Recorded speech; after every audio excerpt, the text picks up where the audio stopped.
Hi everyone, I'm Sherrie Garel and I'm a student in the fraud examination course. Today I'm here to talk to you about fraud at the crypto exchange FTX. So FTX is very popular in the news right now, well infamous I should say, because it is a company that collapsed. It was led by Sam Bankman-Fried and he's popularly known as SBF. So what happened was FTX is a crypto exchange platform and it enables users to buy and sell cryptocurrencies. The company started in 2019 and it had a really fast rise to fame. They made billions by 2021 and by November 2022 they had an equally fast fall from grace because they filed for bankruptcy. Over 1 million users lost their entire investment, and the company is embattled in a fraud scandal, which seems to be the biggest of the decade. They are suspected of being in somewhat of a Ponzi type scheme, similar to like Bernie Madoff, and the funds invested were used to pay off loans at their sister company, Alameda Research, which is Bankman Fried's trading firm.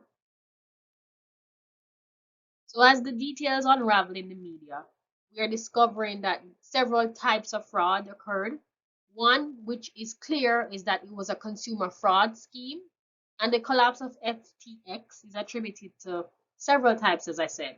One is investment fraud. The company obtained funds from over 1 million cryptocurrency investors, and they allegedly defrauded investors out of $1.8 billion. Now, SBF donated tens of millions to political candidates, and this also poses another charge for him because this violates finances in political donations, and those laws are being applied right now in his court proceedings.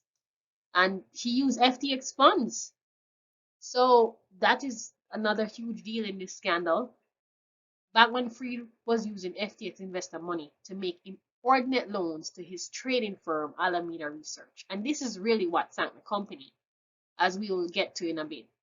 And he was also alleged to be doing personal property purchases. So we have a myriad of fraudulent activities happening here that attributed to this scandal being exposed. Now, one of the most alarming findings is the significant lack of internal controls in Bankman-Fried's company. So Bankman-Fried orchestrated transactions which appeared to be unethical, and he kept what the now CEO, John J. Ray III, calls a complete absence of trustworthy financial information. Now, the SEC was not pleased with the findings either because they assessed the financial dealings to mimic SBF's personal piggy bank. FTX's own attorney told the court that the company was being run as a personal fiefdom of SBF. FTX and its US affiliate, which is FTX.US, because FTX was not allowed to trade in the US, they both experience a lack of liquidity, and the mismanagement of funds is what's being reported in media outlets all over at this time, December 2022. Now, the related company transactions are supposed to be strictly regulated, and good corporate governance would have caught these misappropriations, and they would dictate segregation of duties. But it's clear that there was no segregation of duties, and it was almost like a top-heavy company where SBF took responsibility for the day-to-day of the company and was able to make some of these major decisions, which in turn ended up harming the company. And that's why good internal controls are really necessary, especially in fraud prevention. As I said earlier, SBF had a really quick rise to fame, and he was so much liked that he was once hailed by Forbes as the world's richest 29-year-old, and he had a net worth of $22.5 billion.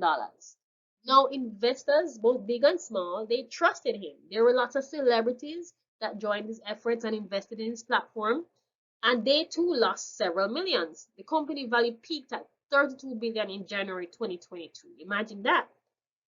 Now, he was very philanthropic, and as I mentioned, he made political donations, and this helped his public image, and he gained investor trust. As we can see here, if we were just to judge the book by the cover, the photo that we have presented here does not look like a fraudster. But as we know from all our training in fraud, there's no real way to tell if a person is a fraudster or not. And it's just a matter of making sure that we have that culture of honesty and openness and a great tone at the top. Unfortunately, in this case, the person on top is the one who perpetrated most of the fraud. And we are here unraveling it right now to see how the case ends. It's not yet complete in the prosecution stage, so there is more to come, but we are definitely aware that many people are out of their money and there will be some consequences down the road. So how this all came to light was after a CoinDesk report exposed Alameda's financial troubles, and this caused investors to grow skeptical. So just as we have the cryptocurrency exchange, it's kind of like akin to a New York Stock Exchange, but it's for cryptocurrency. So investors did what would be similar to a run on the bank, and they started getting their investment out, and it caused the company to eventually lose all its assets basically because everybody was pulling on to the point where it did not have enough to repay everyone. So what we find here was a combination of ineptitude and simply just gross misappropriation. Customers lost confidence in the firm, and the run on the crypto exchange platform occurred, and the net worth for SBF, it was reduced from billions to zero. So he stepped down as CEO, and then he filed for bankruptcy on November 11th of this year. So Bankman-Fried had moved the company's operations to the Bahamas in hopes for a more favorable regulatory environment, and as such, that's where the company was headquartered. And he was arrested in the Bahamas on December 12th of this year. He now faces both criminal and civil charges, both where the prosecutors are citing 8 counts to include violations of SEC laws, embezzlement, defrauding customers, and I'm sure there's a myriad of other charges that will unravel as the case is presented. So we will stay tuned for that. He began proceedings in the Bahamas. However, the U.S. court in Delaware will have the opportunity to preside over part of the FTX restructuring case. So one of the important things to evaluate after these frauds are exposed is how to improve. The FTX scandal is easily one of the largest of the decade, and undoubtedly it will be referenced for years to come, similar to how Enron is still referenced. So there may be no recovery for FTX, but I think the cryptocurrency industry could benefit from increased regulation and oversight, and further investigation to other associated companies or companies that were in dealings with FTX prior to their demise. I know Binance was one of those companies that the media reports had signed a letter of intent to bail out FTX prior to the bankruptcy. Another thing to consider is that self-made billionaires like SBF should be subject to fit and proper reviews once a company has amassed a significant amount of wealth. So Bankman-Fried had given several interviews to the media, and he admitted to his own incompetence in running the company, but he also did not think he would be arrested, and that's where we are today. So it's possible that he had not really realized the magnitude of his actions. He may have been in over his head, and there are several reports right now that's kind of surmising what may have happened. But for a fact, we know that those investors have lost their money, and it's something that the courts will try to recover. Unfortunately, in cases like these, the investors are usually the worst impacted because the recovery may not occur. But it was